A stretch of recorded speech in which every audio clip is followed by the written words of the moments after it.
Ryan Seacrest here. When you have a busy schedule, it's important to maximize your downtime. One of the best ways to do that is by going to ChumbaCasino.com. Chumba Casino has all your favorite social casino games like spin slots, bingo, and solitaire that you can play for free for a chance to redeem some serious prizes. So hop on to ChumbaCasino.com now and live the Chumba life. Sponsored by Chumba Casino. No purchase necessary. VGW Group. Void where prohibited by law. 21 plus. Terms and conditions apply.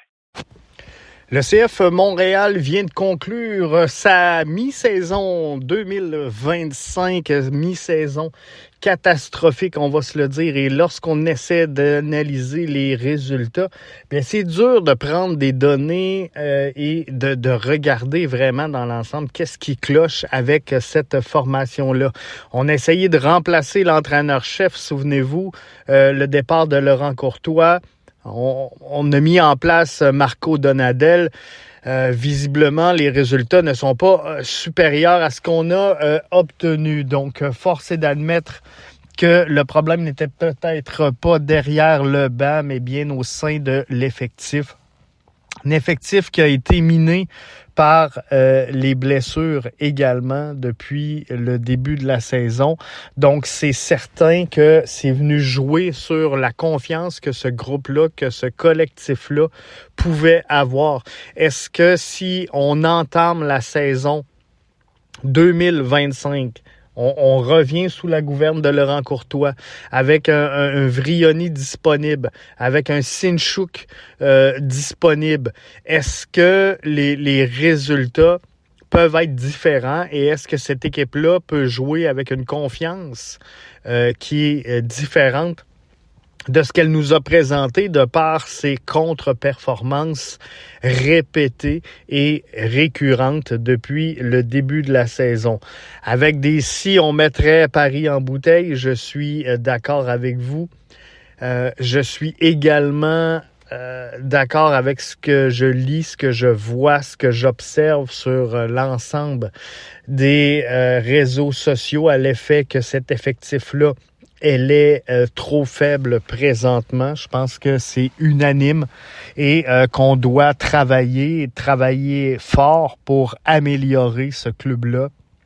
Et je ne crois pas qu'à ce moment-ci, la solution soit d'appuyer sur le bouton panique, mais bien de construire intelligemment cette formation-là dans le but d'être ce qu'elle veut être, soit une formation qui recrute et qui vend des joueurs.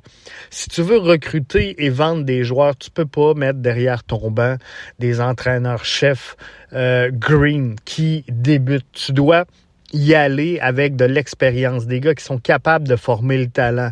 Tu ne peux pas non plus laisser le talent se fixer, on va le dire comme ça, toute seule sur le terrain. Tu dois avoir des compatriotes de jeu qui vont élever le niveau des joueurs en place, des projets d'un cran. Donc, tu ne peux pas être un club formateur qui a pour objectif d'acheter et de revendre des joueurs sans être capable de les développer. Et moi, ce que je veux, c'est que la direction que prend cette formation-là, si elle endosse son projet, si elle persévère dans cette voie-là, c'est que les bottines suivent les babines. Je veux qu'on se place comme une formation en ligne avec les projets, avec les ambitions. Et si on fait ça, le CF Montréal va pouvoir lever la tête et dire « OK, on est prêt à passer à une autre étape, on est prêt à être ambitieux et on est prêt à gagner. » Il y a des clubs qui gagnent et qui vendent des joueurs, faites-vous-en pas. C'est pas parce qu'on endosse un projet du côté du bleu, blanc, noir de recruter, de vendre des joueurs qu'on est condamné à être mauvais. Il y a des clubs partout sur la planète qui vendent des joueurs à gros prix. qu'on parle en MLS, qu'on parle même en CPL, il y a des ventes qui ont commencé à se faire, qu'on parle dans le Big Five en Europe. Toutes les formations, à un moment ou un autre, vendent des joueurs à profit. Et c'est un peu ça. Maintenant, si tu veux en faire ton pain et ton beurre, c'est correct. Mais mets-toi dans un contexte qui va te permettre de gagner, qui va te permettre d'être le meilleur dans ce que tu fais. Le CF Montréal n'a pas besoin d'être meilleur en MLS. Le meilleur, pardon. Et la nuance est importante. Le CF Montréal, oui, a besoin d'être meilleur en MLS, mais n'a pas besoin d'être le meilleur club en MLS année après année pour que les fans soient contents, les fans soient heureux, les fans soient fiers, les fans soient impliqués. On peut juste livrer le projet, mais être dans les top clubs qui recrutent et qui vendent des joueurs. Et ça, c'est important.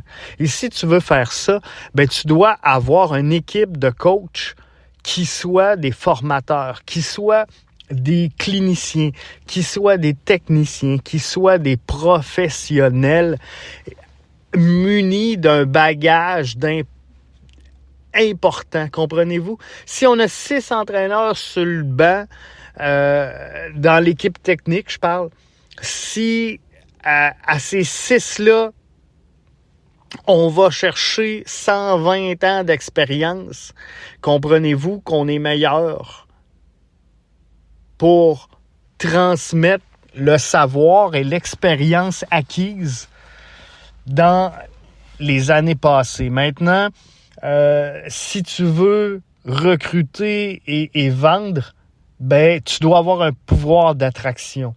Ton pouvoir d'attraction, c'est ton académie, c'est ton club formateur, c'est comment tu vas développer et faire rayonner tes jeunes joueurs.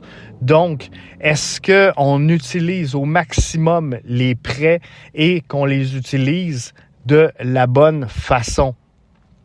Est-ce qu'on a mis en place tout ce qu'il faut pour faire croître la performance, l'implication, l'engagement de nos jeunes au maximum dans cette formation-là?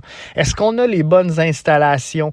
Est-ce qu'on a le bon programme de formation? Est-ce qu'on livre les bonnes expériences à ces jeunes-là qui va faire en sorte que le jeune qui va vouloir se développer via la MLS va avoir spontanément l'instinct de dire « Moi, mon choix, c'est Montréal ». Parce que lorsqu'on aura réalisé plusieurs bonnes ventes saison après saison, le CF Montréal va, sans même ne concéder d'efforts, va attirer ce jeune talent-là et va l'inciter à venir jouer. Mais pour ça, il faut que tu aies des résultats. Et demain matin, moi, je suis un jeune de 15, 16 et 17 ans. Je regarde la fiche du CF Montréal. Je regarde ses académies, puis c'est pas clair, tu sais, on joue quoi, on joue où, y a-tu une ligue, y a-tu, c'est quoi le niveau, c'est pas précis. Bref, Montréal ne devient pas mon premier choix. Si Montréal gagne en MLS sur une base régulière, ou en tout cas figure parmi les bonnes formations, si année après année, on vend 2-3 joueurs, si année après année, on a 2-3 joueurs de l'académie qui viennent prendre des minutes de jeu importantes au sein de la formation et qu'on voit la progression de ces joueurs-là. Est-ce qu'on a vu la progression d'un Sunusi Ibrahim depuis son arrivée, d'un Opoku depuis son arrivée, nommez-les les jeunes. Est-ce que vous sentez, après une demi-saison, par exemple, que Gouboglo est meilleur qu'en début de saison? Est-ce que on a quoi? On a Petrasso peut-être qui a progressé cette année. Nathan Saliba, pour moi, a atteint un plafond là, cette année. Campbell a progressé, ça c'est bien. Mais sinon, on sent pas des jeunes qui ont vraiment pris leur place dans cet alignement-là et de dire, OK, clairement, visiblement, on s'en va par dans la bonne direction avec des joueurs qui seront établis en MLS prochainement. Bref, faudra voir tout ça. Faudra revoir tout ça, mais moi c'est ce que je demande, puis je sais qu'il y en a plein qui aimeraient que, tu sais, Joey Saputo se fâche, paye sur le piton panique, on signe 2 joueurs désignés, mais en vrai, ça va être le fun sur le court terme, gang, mais si on veut être intelligent, si on veut être logique sur le long terme, c'est pas la bonne chose à faire. À ce moment-ci, malgré les déboires de cette formation-là, je pense qu'il faut pas paniquer. Faut pas paniquer, il faut garder la vision à long terme. Si la vision du club, c'est celle-là, ben faut juste trouver un moyen d'évoluer dans cet écosystème-là. Et ce que je vous dis ce matin, c'est qu'il y a moyen de bien le faire. Donc, ce week-end, encore un match catastrophique. Le CF Montréal qui s'incline encore une fois à la maison devant un Stade Saputo qui se dégarnit. Semaine après semaine, c'est sûr que la température n'était pas du côté du bleu-blanc-noir ce week-end, mais quand même, je pense qu'il y avait un message des partisans au travers de tout ça.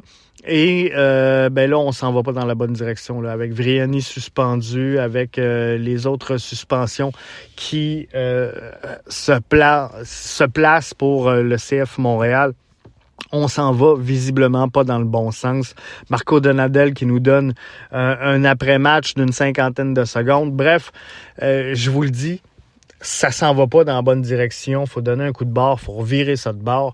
Il n'y a rien de mort, mais faut juste être conséquent, faut admettre les erreurs, faut prendre la photo de qu'est-ce qu'on veut, prendre la photo de où est-ce qu'on est et de tracer une ligne entre les deux.